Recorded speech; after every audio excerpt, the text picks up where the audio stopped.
Hi guys, Totallydubbed here, and today I'm doing a video review on the Creative Sound Blaster X3. Now this DAC / amplifier can be found for £110 in the UK, whilst in the US it can be found for $120. Links will be down in the description below in case you're interested. Also in the description there'll be a full list of specs which you'll find on Creative's website.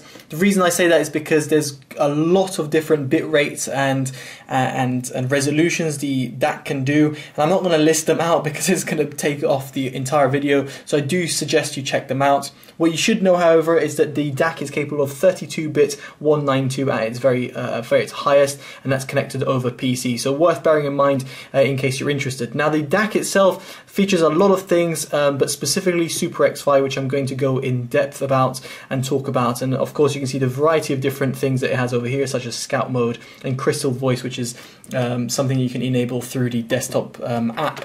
Now the DAC itself, let's talk about the build quality. It's made out of plastic.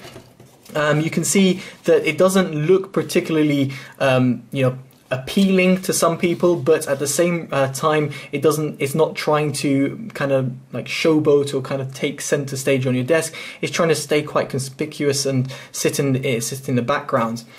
Now, in terms of inputs and outputs, you've got four different ones from the front, side, rear, and the subwoofer. You've got line input via 3.5mm jack, optical output, and your USB Type-C input. Around the front, you've got a microphone input, 3.5mm jack again, and a 3.5mm jack headphone output. Now, you'll be able to see that the amp and DAC is currently off, and as soon as I plug it in via USB Type-C, which by the way is provided in the box, it's a I would say around 2 meter long cable, the DAC kind of lights up and it's got a blue LED. Now the blue LED can't be disabled. As far as I'm aware, and I tried confirming this with Creative, but the blue LED can't be disabled, and equally there is no power on or off button, which kind of frustrates me because if I were to enable a certain setting, so for example I turn on Super X-Fi over here, it's on green, so you can see the two colors are green, so it's EQ green and Super X-Fi. I unplug it and then where to replug it again, what you'll find is that the DAC doesn't retain the previously used mode. Instead it goes to another mode, which is its default mode of an EQ, and therefore I then have to re-enable Super X-Fi in order to have that in. Just bear in mind that I have to do it every single time I turn on or off the PC or use a DAC. Something I kind of saw, and weirdly enough didn't find any reviewer out there talking about it, so I just don't know why. If I was missing something, I felt that it would be too easy to miss, and I've asked Creative, so I'm getting some clarification. And once I do, I'll make sure I post it down in the description below if there's any updates to this kind of issue or problem that I'm having. Now in terms of the LED lights at the front, there is 3 different LED lights, and to be honest, the best thing for you to do is to look at the manual. Now the manual itself can be found online, and you can see the variety of different modes. From the volume knob color, so if I were to have the microphone, press the microphone button, it goes into audio balance mode. If I were to long hold it again, but then press it once, it goes red. So you've got 3 different colors that this will have, the volume knob. Then you've got the different modes per Super X-Fi and the mode button. From the mode button acting as a default EQ, which in Super X-Fi you've got either on or off, or if I were to disable Super X-Fi, you've got then pre-assigned EQ modes, which are, I think, music, movies, footsteps enhancer, and also the EQ mode disable altogether when the LED is off. As I said before, do check down in the description below for the specs, and you'll be able to see this basically cheat sheet, which allows you gives you a bit more information about what the colors do. So with that out of the way, let's talk about the actual app. Now the app itself is required for you to actually to start using the DAC. The reason why is because Super X-Fi is one of its key selling points, and if you want to enable this and to play around with the different settings that it offers, specifically like the EQs, you're going to need to set it through the app. Now the one I use is the mobile app, however you can also get the desktop Sound Blaster Connect app and also adjust this. However, Super X-Fi as a technology itself needs to have head mapping. Head mapping is essentially where where you use your smartphone to take a picture of your ears and your head, and therefore creates a kind of like a head space. And there is where you can really truly enjoy Super X-Fi technology. I'll go into that in just a bit, but let's go into that app. So I'm just hiding my email over here, and you'll be able to see Super X-Fi technology. Now the Super X-Fi mode, as you can see, doesn't really offer much through here, but if you go through the actual Super X-Fi app itself, what you'll see is a variety of different headphones, where you've got the headphone selection. Now I use custom modded Denon D2000s, which are in the background right there. So therefore I've gone for unknown headphone. However, if you've got a headphone over here, then you might be in luck where you've got a specifically tuned profile per headphone. So it could be the Sennheiser HD 800s to something like the Shure SE215 earphones, which are more budget orientated ones. So the two apps you need are the Super X-Fi one and also the Sound Blaster Connect app. If I just move back to the Sound Blaster Connect app and then also move into the equalizer mode, just whilst it's once it does it, always on video, I always have not say issues, but there's always something that kind of crops up. So now in terms of the equalizer mode, you'll be able to see over here what the equalizer mode offers. Now as we're in Super X-Fi mode, I can't go through all the different equalizers. If I were to disable it, however, then I'm able to choose. Now what you'll be able to see over here is that as soon as I'm pressing, the app is responding, and that's because they're connected over Bluetooth. And a Bluetooth is really simple. You just enter pairing mode and then you pair it through the app directly. And as you'll be able to see, the app is super responsive with the DAC, and the way they communicate is flawless. I must say, Creative have done a fantastic job over here. Now each of the modes can be tailored. You don't have to stick to these 3 preset modes. You can tailor the EQ to however you like. And of course, if you do want to replicate it or reset it, you can do it very easily, and also have a pre-assigned mode. For example, let's say you've got the Counter-Strike mode over here, which kind of reduces the bass and increases the highs. So you've got different modes here to choose from, and I really like what they've done over here with the equalizer. It's really comprehensive and very impressive, to say the least.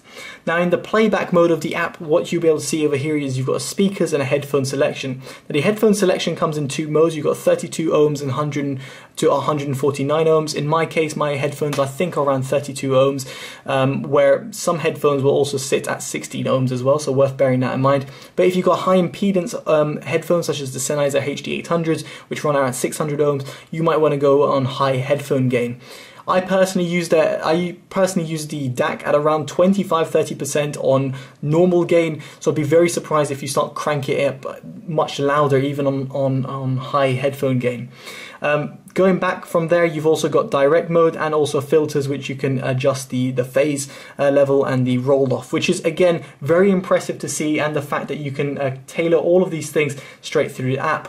Another thing you can tailor as well is the headphone volume, the headphone output volume, and also the microphone output volume as well, directly from the app. And as I said before, the control is again instantaneous. I'm not sure if it'll show this, but yeah, if I go up and down in terms of volume, you can see it's slowly adjusting.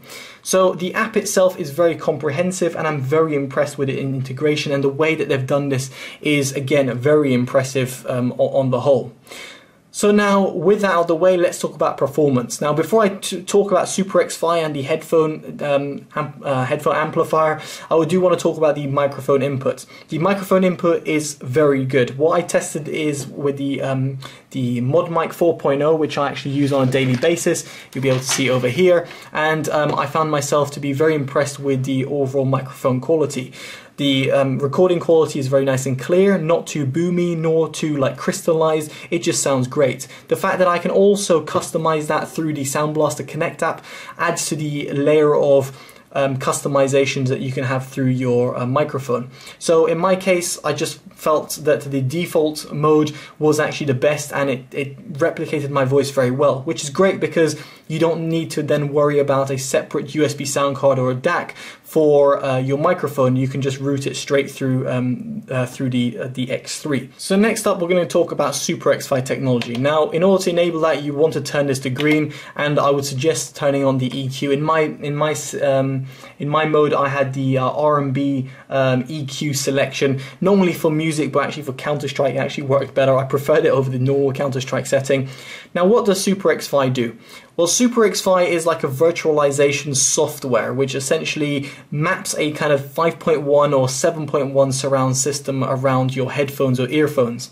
Now this is unlike anything I've heard before. I've heard Dolby virtualization, 7.1, 5.1. Major manufacturers, let's say SteelSeries and Logitech, have their own implementations. Even creatives themselves had a sort of SPX type of mode as well, which kind of replicates a virtualized sound stage.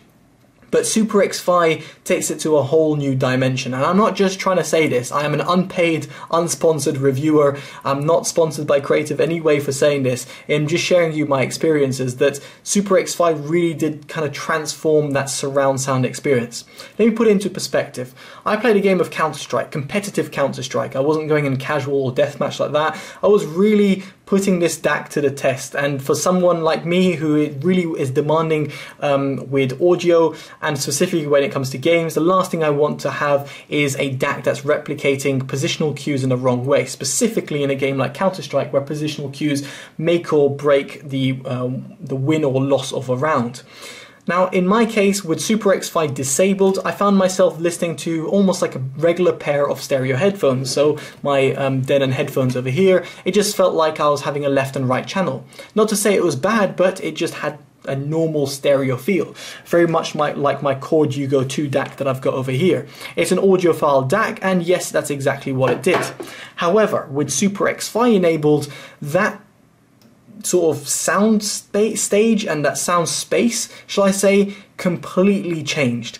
It opened it up to the point where I had calls from my teammates coming from the center channel. As in, if I had a 5.1 system, almost from the center channel I had calls. Whilst on the left and right and rear channels, I had the positional cues of enemies and my own teammates. And even when I was shooting my gun, it was coming through the main front two channels and the center channel.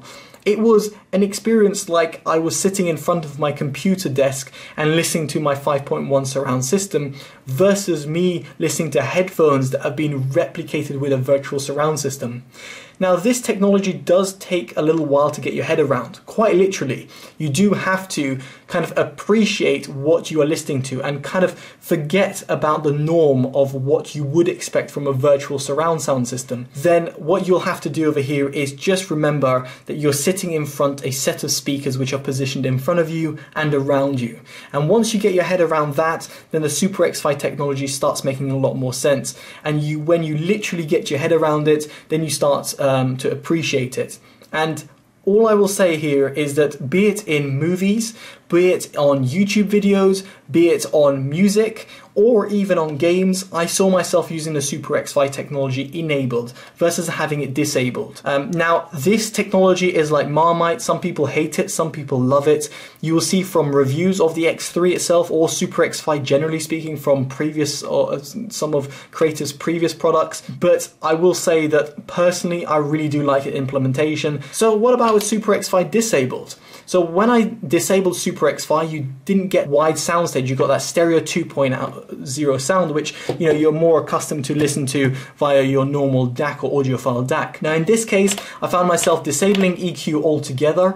I just didn't like the EQs. And here again, the DAC excelled for a 110-pound DAC. Now don't get me wrong, this has got no competition with a Hugo 2 DAC, which is a 1,800-pound DAC, and it just doesn't compare in terms of the overall sound quality, and specifically in the mid-range and the sound stage that it delivers and the instrument separation. However, for 110 pounds and putting into perspective versus its own competitors, then I will say that this DAC does a great job throughout the frequency range. The lows are pretty pronounced, the mids are there, although a little bit veiled and a little bit warm sounding. The highs are there, they extend really well and don't sound overly sibilant, whilst the sound stage is great and the instrument separations are very impressive again. So you got a great overall DAC with or without the Super X-Fi technology. I must say that this DAC did a great job in replicating great quality sound, again, be it music, games or movies or videos.